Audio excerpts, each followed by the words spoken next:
மின்வாரிய ஹார்ட் டிஸ்குகள் திருடப்பட்ட வழக்கில் கைதான மின்வாரிய ஒப்பந்த நிறுவனத்தின் ஊழியர் குறித்த பின்னணி தகவல்கள் வெளியாகியுள்ளது. விவரங்களை வழங்குகிறார் செய்தியாளர் வினோத். வணக்கம். இது குறித்தான கூடுதல் விவரங்கள்.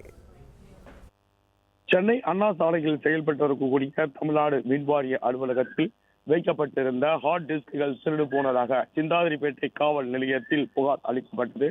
கடந்த 2ஆம் தேதி அளிக்கப்பட்ட புகார் தொடர்பாக இந்த புகார் ரகசியமாக வைக்கப்பட்டு அதன் பின்னணியில் யார் யார் இருக்கிறார்கள் என்பது குறித்து தொடர் விசாரணையானது தொடர்ந்து நடைபெற்றது.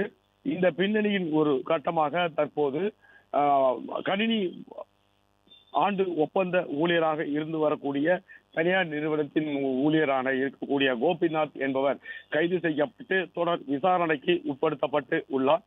ஒவ்வொரு இயந்திரமும் அங்கு இருக்கக்கூடிய கணினி மூலியமாக இருக்கக்கூடிய ஹார்ட் டிஸ்குகள் அனைத்தும் தமிழ்நாடு மின் வாரியத்தின் மூலியமாக என்னென்ன டெண்டர்கள் ஒப்பந்த அடிப்படையில் விடப்பட்டது, அதன் நிலைப்பாடு என்ன, எந்தெந்த இடத்தில் இந்த ஒப்பந்த அடிப்படையில் விடப்பட்ட டெண்டர்கள் பணி முடித்திருக்கிறது, அவர்களுடைய விவரங்கள் உள்ளிட்ட பல்வேறு ஆவணங்கள் தரவுகள் இந்த ஹார்ட் டிஸ்குகள் இருக்கும் என்பது ஒரு முக்கியமான விஷயமாக கருதப்படுகிறது.